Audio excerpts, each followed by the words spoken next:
guys doing health-wise? Is there anyone who's kind of still hanged up and might not play? Jay Sean's got the ankle. He won't be available. Jock took a little knee, so he got some swelling in his knee. Needed a knee hit during practice. So both of them are unavailable tomorrow? Yes. Have you been impressed with the way your team has gone about business this week in preparations for this game? Yeah, I mean, I think in general we have a pretty loose group. They take care of business when it's time to get on the court, but don't seem like anybody's overly stressed or anything like that. Like I said, half of our guys have been here. The other guys are eager to get us started, and felt like a little bit of training camp or coming back from All-Star break where we have those live practices and they get after it, but they're ready to get to an opponent. And so, like the competitiveness, like our focus, and we've had a lot of long film sessions and guys have locked in. Is that why you got involved today in some of the shooting drills and things like that, to break up some of the monotony of just practice? You wanted to loosen them up a little bit? Them shooting or me? You, when you were out there shooting with them? I mean, we wanted to keep today short. We've gone pretty hard for 3 days in a row. Like I said, had some contact those days, nothing today. So we wanted to keep it short, and I felt like getting the workout in, so got a little sweat. What was your percentage on the afternoon? Not good. Since you found out that you're playing Golden State, is there anything that you noticed during the film session that you can take advantage of in the playoffs that you may not have taken advantage of in the regular season? Well, it's different. We really only have the one game with Butler to go on as far as that, and obviously it was a good one for us, but you can look at the Clipper game and the Memphis game and some of those games, obviously their record in general when he's been there. And so, there's some things that he does well that we didn't like try to keep specific matchups with him last time. We just kind of were vanilla, and it worked for us. But a lot of things he does to pick on matchups, we'll try to avoid some of those. But in general, I think we both saw things that worked. Our double big was pretty good against them in that limited time. But it'll be about adjustments and do what we do initially and see what we have to get to.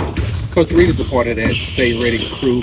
As a rookie, how do you keep him ready to be able to, just in case you may have to use them in this playoff series? Yeah, we talked to our guys about it, and in general, I think they've all done a really good job, whether it's injury or situational, putting guys in, they've all been ready to play, and I think the vets and the guys kind of pride themselves on that, but for a young guy, it's a little bit harder, but he stayed engaged, and he's had opportunities, especially late in the year when some guys were out, and obviously played well there, and so I'm not really worried about Reed as far as that. Guys understand there may be something that we need a spark plug or injury or foul trouble, whatever it has to be, and guys need to be prepared. And so I've said all year we rely on our depth at times and are very comfortable putting everybody in.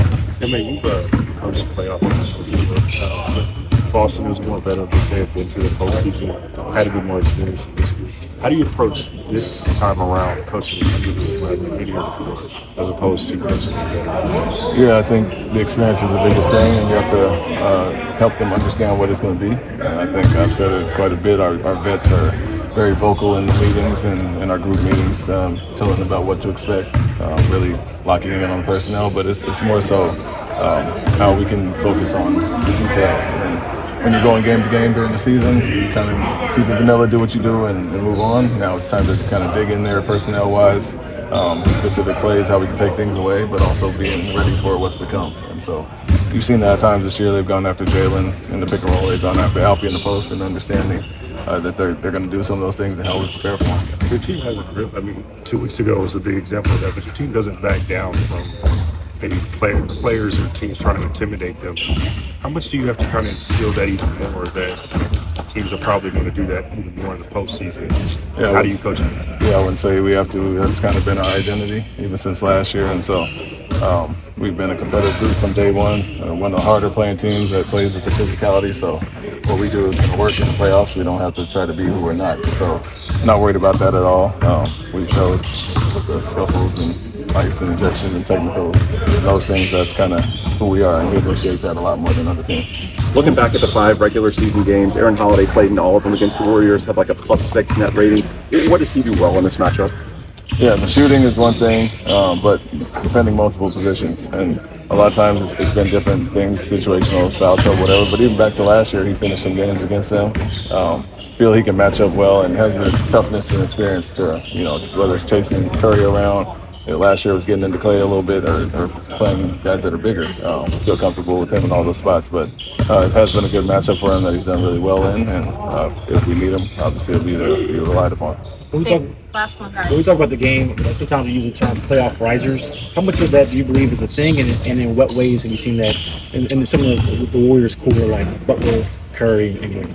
Yeah, I think the more you're a part of the playoffs, the more you understand the big moments. And, if guys been in the league for 13, 14, 15 years, they may pace themselves through to get to the playoffs and, get excited about it at that point. And they do seem to elevate their game. And so, I think vets do understand what's on the line at that point, the impact of every game. And so some guys do get bored with the process during the regular season and start to increase it in the playoffs. And you've seen Butler do that. You've seen certain guys do that for sure. And even the best guys that are most consistent throughout the year, they always seem to up their level in the playoffs. And so I think it's a real thing. I was with Tim Duncan for a lot of years, and he would be bored at every shoot around, go about his business, and when the playoffs came, flip that switch and take it to another level. What about you? What were you? Were you? I was a role player, so I had to play hard every night regardless. And similar to our young guys, they all do that anyway, so no different there. Thanks.